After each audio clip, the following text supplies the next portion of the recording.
Hey everybody, it's Holly here today for MarkerPop, and today we're going to be using this cute set from Neat Tangled called Itty Bitty Welcoming Committee. I'm also going to use these scallop circle frames from MFT, and later on I'll be using a large scallop rectangle from an MFT Blueprints 15.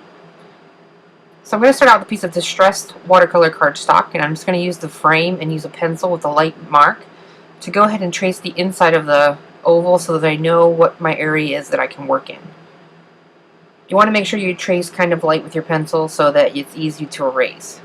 And then I'm going to go ahead and use some distress ink, and I'm just smooshing the ink pad onto a piece of plastic to use as a template or a palette, and then a paintbrush. And then what I'm doing is I'm adding the clear water to the area I want the ink to go on first, and then I'm picking up the paint directly with the paintbrush. This will help keep the ink only in the area where I laid the water down instead of it just flowing wherever. So I just go ahead and add that down, making it kind of splotchy so it looks like a sky. And then I'm going to go ahead and add a couple droplets of water. And then I'm going to go ahead and pick it up with my paper towel so that we have that distressed ink look.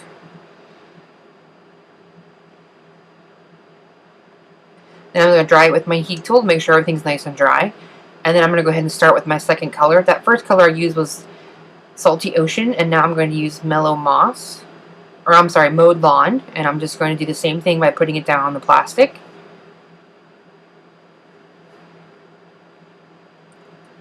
And I'm just going to add the water down, and then I'm going to add the ink. Now on this one, I want to have a really dark line where it's at the edge of the sky, so I'm concentrating more of the ink there. And then I'm using the paintbrush with some clean water to kind of drag that color down into the bottom half of the oval to kind of have it give it an ombre effect so it fades out. Because this is where I'll be putting my sentiment at later. And it's okay if you go outside of your lines a little bit because the frame will cover that up. So once I'm all done here, I go ahead and do the same thing and add some more splatters. And then I'm going to go ahead and make sure everything's covered up under my frame before I continue any further. Then I'm going to go ahead and use my pencil eraser to go ahead and erase the pencil marks. I like to use the white plastic erasers. You could also use those sand erasers if you wanted to. They work pretty well to help get the pencil mark off. It might seem like it's not going to come off, but it does. If you just keep working at it, it will come right off. And then I'm going to go ahead and stamp my images, and I'm going to use another piece of the Distress Ink watercolor cardstock. Now for my background, I use the rough side of the cardstock, and for my images, I'm going to go ahead and use the smooth side. It doesn't really matter which side you use, that's just the side that I prefer to color images on. So I'm going to go ahead and use my Mini Misty, and then I'm going to go ahead and stamp the images with some Versamark or VersaFine Black Onyx ink. This stamp set is new and I've never used it before, so it's not conditioned, and it's also on this watercolor paper that has a little bit of texture to it, so using a Mini Misty or a stamp positioner is a pretty good thing to do so you can re-stamp the image twice. So I'm going to go ahead and stamp my image, and I do end up stamping it twice just to make sure I get a nice dark impression. I'm going to also stamp the little bird and the little crown from this image as well. From the stamp set. And then after I've stamped my image, I'm going to go ahead and heat set it before I move on to coloring it. You can emboss your images in clear, but I don't really like the look of the embossing, so I just heat set the ink to make sure everything's nice and dry, because VersaFine takes a little bit while to dry because it's a pigment-based ink. I really like this stamp set, the way it's designed, because it has very thick lines for the image. It's just really bold and it stands out. And this is a fun little set for any type of welcoming card or cute little congratulations. So I'm going to go ahead and start coloring in my image, and I'm going to be using my distress markers, and I'll put a list below of the colors I used. I'm going to go ahead and scribble them onto that plastic sheet to create a palette. And then I'm going to kind of vary back and forth between having a wet paintbrush and taking it directly to the color onto the paper, or taking the clean water to the paper first and then adding the color. And I'm just using a small round paintbrush. You will see me here at one point. I start out with the silver brush and then I actually put it down and start over. I'm not a fan of these paintbrushes. I don't really understand the huge hype over them. They actually don't work very well for me. So I actually put it down and I go back to my standard paintbrush that I've been using for a very long time. I think it was like $8 compared to the $20 for these paintbrushes. So anyway, I am just putting down the water on this one, and then I picked up the color with the paintbrush, and then I added a thin layer, and I'm starting out very light so that you can build the color to give it that watercolor look. And here's where I pick up that other paintbrush. So I'm just going to keep scribbling my markers onto the plastic sheet. I'm going to do that the whole way through with my different colors. And then I'm going to dry each color in between, and then I'll go back over the color, adding a second layer of the color to deepen the shadows. So I'm going to go ahead and play some music and let you guys watch as I color, and then I'll be back.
And then once the images were all dry, I went ahead and used the Jelly Roll Glaze Pen in black.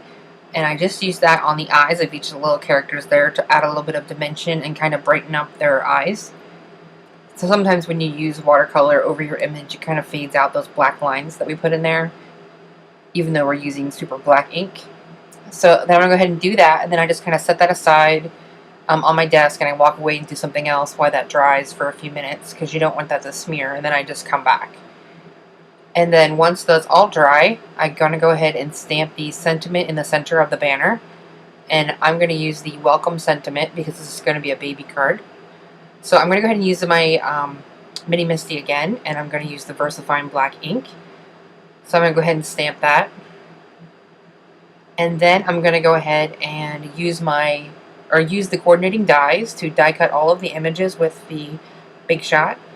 And then I'm going to go ahead and assemble the rest of the card.